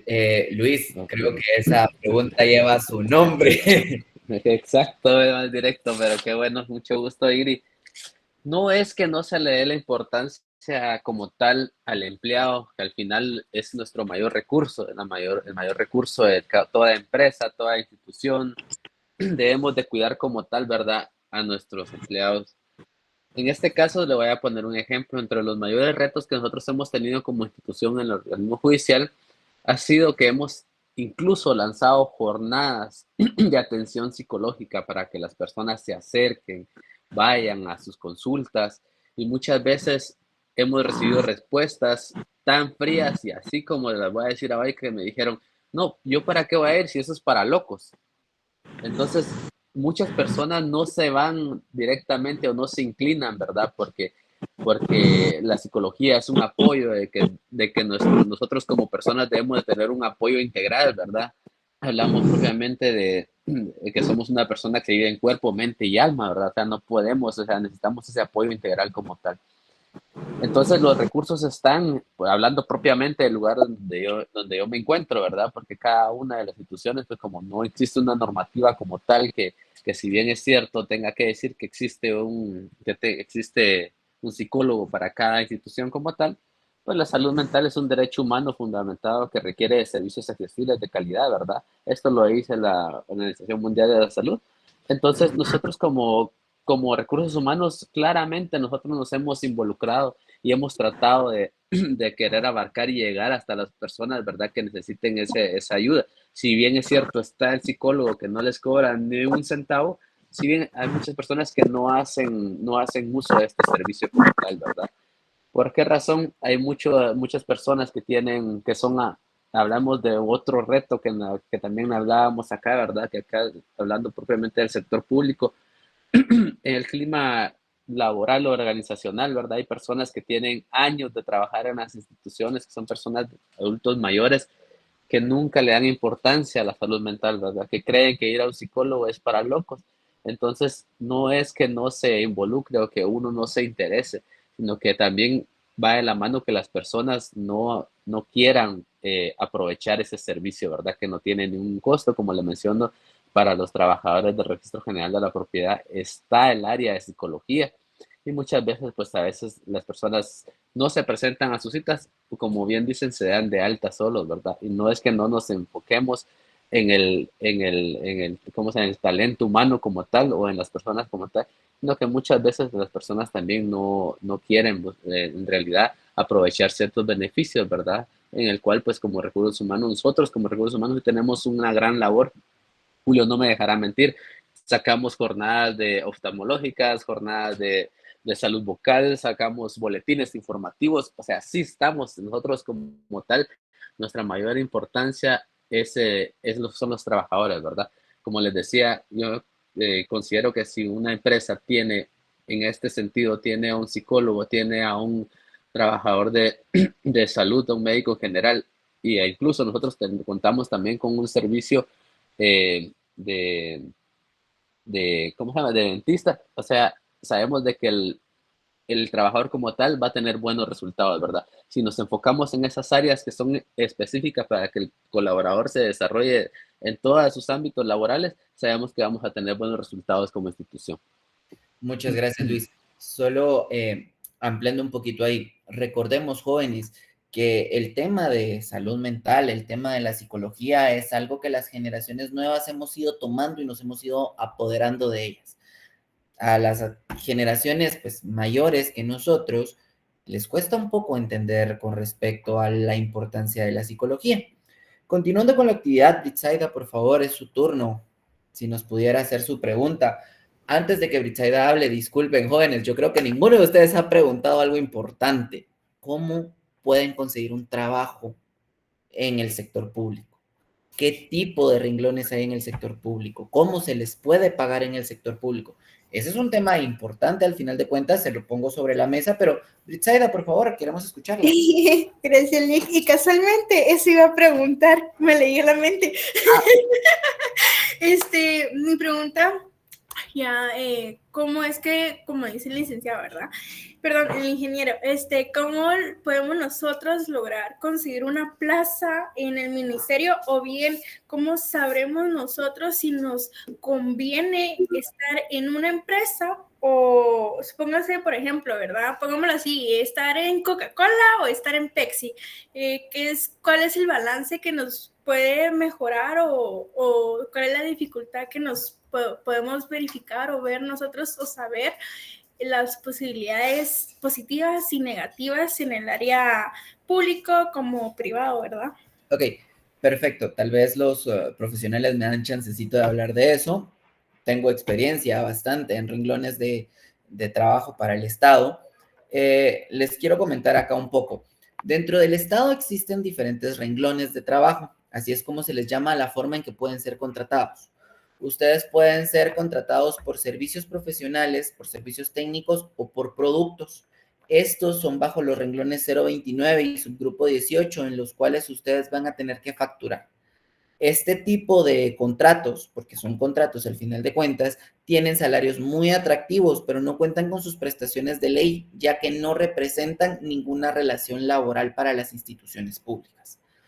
Si vamos a hablar directamente de qué institución o qué empresa privada me beneficia, ahí habría un tema que si ustedes lo quieren lo podemos ver, que es una clase directamente de ingeniería económica, que se llama, la clase como tal, el costo por hora de trabajo profesional. ¿Cuánto es lo que ustedes deberían de cobrar mínimo por hora para saber que están siendo bien pagados o no? Esto varía, pero como les digo, eso lo podemos ver más adelante en una clase. Si quieren, podemos tomar el tiempo también. Por otro lado, existen los renglones presupuestados, los famosos 011, los 031, 021, 022, que todos tienen sus características particulares, cada uno es diferente, pero aunque el 011 genere una gran estabilidad laboral, créanme que para que ustedes los despidan de un 011, realmente tuvieron que haber tenido una falta o muchas faltas en el proceso para que pudieran llegar a estar despedidos. Sin embargo, los salarios no suelen ser muy atractivos. No sé si alguno de ustedes conoce algún maestro o tiene de familiar algún maestro. El salario con el que ellos empiezan es muy bajo y tienen que pasar trabajando más o menos 20 años para lograr llegar a conseguir un salario de unos 10,000, 12,000 quetzales. Recordemos, para Héctor que hablaba del tema de educación, que actualmente se están modificando las plazas para que ya sean licenciados a nivel universitario quienes den la docencia en primaria, preprimaria y diversificado. Anteriormente eran técnicos porque ese es el título que les corresponde de educación media a los que daban clases. Sin embargo, no todos los maestros se sometieron a ese tipo de capacitación para poder generar un aumento dentro de su régimen salarial. Cabe mencionar también que el renglón 021 y 022 ya son más para funcionarios. Estos ya llevan con una alta responsabilidad sobre lo que están haciendo, sobre lo que están firmando. Estos cuentan con todas sus prestaciones de ley, pero la diferencia es de que este sí debe de ser renovado cada año. Anteriormente, Cristian mencionaba de los ministros, de los directores de los hospitales. Ellos normalmente ocupan este tipo de renglón. Son también llamados puestos de confianza, porque normalmente las autoridades los colocan por ser de su confianza y saber que van a desempeñar bien sus actividades. Hablando de cómo pueden ingresar al Estado, hay convocatorias públicas en un montón de instituciones, en diversas áreas, a las cuales ustedes desde ya podrían aplicar como técnicos. No es necesario que estén graduados. Si quieren, más adelante, con mucho gusto, yo les puedo pasar una página que se llama Guatempleo. No me acuerdo exactamente ahorita de toda su terminología. Si alguien la pudiera buscar, se lo agradecería para que lo compartiera. Ahí ustedes pueden llenar su perfil con los estudios, capacidades y habilidades que poseen en este momento y poco a poco ir aplicando.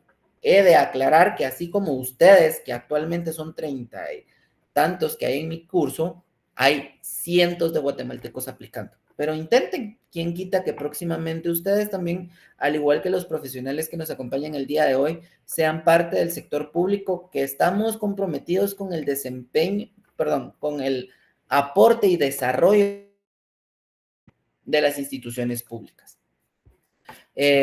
Salarios, como bien les digo, pueden haber muy bajos, consideremos unos 4,000, 5,000 quetzales, hasta salarios onerosos de casi 45,000 quetzales. ¿De qué va a depender?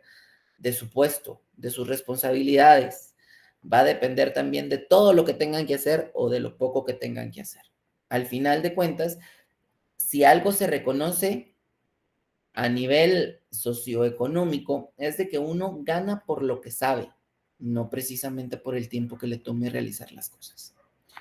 Espero haber contestado ahí un poco a la pregunta de Britside. Vamos a continuar. De hecho, gracias Ingrid. Ahí Ingrid ya mandó la página para que ustedes puedan generar su propio perfil y empezar a participar en las convocatorias.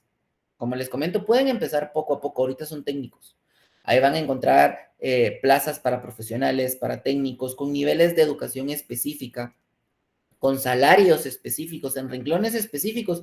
Solo es de que ustedes puedan meterse e investigar un poco en la red. Creo que después de la pandemia muchos nos hemos vuelto bastante ágiles para poder utilizar la tecnología y esa es una herramienta que nos va a acercar a poder conseguir un empleo. Pero, volviendo a algo que decía Cristian, en esa página ustedes tienen que leer, porque a lo mejor se ganan una plaza ganando 20,000 quetzales, como técnicos en psicología o como estudiantes de psicología, pero esa plaza está en Petén. Entonces, lean bien a dónde van a aplicar. Lucía, por favor, su pregunta. Buenas noches. Buenas noches a nuestros invitados y buenas noches, ingeniero, y a mis compañeros también. Soy estudiante de psicología clínica y esta pregunta surge porque este semestre estamos compartiendo clases con compañeros de psicología industrial. Entonces, mi pregunta es la siguiente. ¿De qué manera se podría fortalecer el rol de la psicología clínica e industrial en Guatemala? Gracias. Muchas gracias. Luis, si pudieras apoyarnos. Gracias. Vamos a ver, cuando hablamos de fortalecer, Lucía, específicamente, ¿qué área o cuál es inquietud? Porque aquí me deja abierto de fortalecer, pues yo podría hablar de no sé, desde mi punto de vista, ¿verdad? De creer, yo creo que le podría apoyar más en esta área, pero me quiero ser un poquito más centrado en su pregunta, ¿verdad? Y no tanto desde mi punto de vista.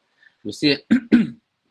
Bueno, emocionalmente podría ser, porque pues entiendo que los de psicología industrial como que son así diferentes a lo que es la psicología clínica. Pues Okay. sí. Sí.